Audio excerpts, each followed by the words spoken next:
નમસ્તે મિત્રો, જ્ઞાન સહાયક ભરતી લઈને અગત્યના સમાચાર આવી ગયા છે। 18/6નો એક પરિપત્ર મૂકવામાં આવ્યો છે। તે મુજબ જ્ઞાન સહાયકની ભરતી માટે 20 જૂન સુધીમાં પોર્ટલ ઉપર જેમને 31/5 સુધીમાં ઉતર્યા હોય, નિવૃત્ત થયા હોય તેવા ઉમેદવારોની પણ જાણ કરવાની રહેશે। જોયેલી વધારે વિગતે માહિતી। એક તરફ ટેટ ટાટનું આંદોલન ચાલુ છે અને બીજી તરફ સરકાર દ્વારા જ્ઞાન સહાયકની ભરતીને લઈને નવો પરિપત્ર મૂકવામાં આવ્યો છે। જ્ઞાન સહાયક માધ્યમિક યોજના અંતર્ગત 2024-25 ભરવાપાત્ર ખાલી જગ્યાઓ અપલોડ કરવા બાબત 18/6/2024નો પરિપત્ર છે।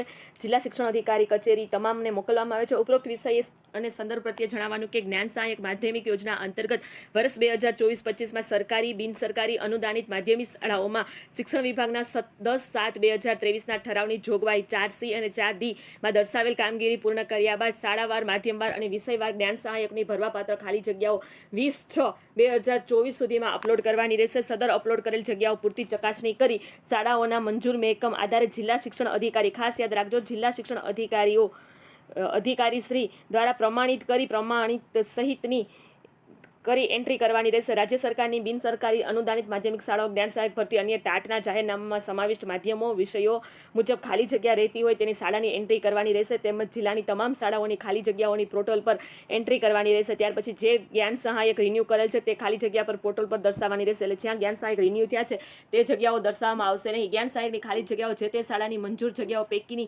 ખાલી જગ્યાઓ હોવી જોઈએ। જ્ઞાન સહાયક ખાલી જગ્યાઓ માટે મંજૂર મહેકમ પૈકી ખાલી જગ્યા અને શિક્ષક વિષય કાર્યભાર ધ્યાને લેવાનો રહેશે। એક વર્ગવાળી શાળાઓમાં પણ રાજીનામા, નિવૃત્ત થયેલ, મૃત્યુ વગેરે જેવા કારણોસર ખાલી પડેલ જગ્યાઓમાં મહેકમ અને કાર્યભારના આધારે જગ્યાઓ અપલોડ કરવાની રહેશે। ટાટના વિષયો ગણિત, વિજ્ઞાન, ગુજરાતી, અંગ્રેજી, સંસ્કૃત, સામાજિક વિજ્ઞાન, કોમ્પ્યુટર, હિન્દી, પીટી, ચિત્ર આ તમામ વિષયોને ટાટની પરીક્ષામાં માત્ર ગુજરાતી, અંગ્રેજી અને હિન્દી માધ્યમમાં જ થઈ જતી 3 સિવાયના અન્ય કોઈપણ માધ્યમની ખાલી જગ્યાઓને ધ્યાનમાં લેવામાં આવશે નહીં। લઘુમતી શાળાના મંડળ ખાલી જગ્યાઓ દર્શાવે તે ખાલી જગ્યા દર્શાવવાની રહેશે।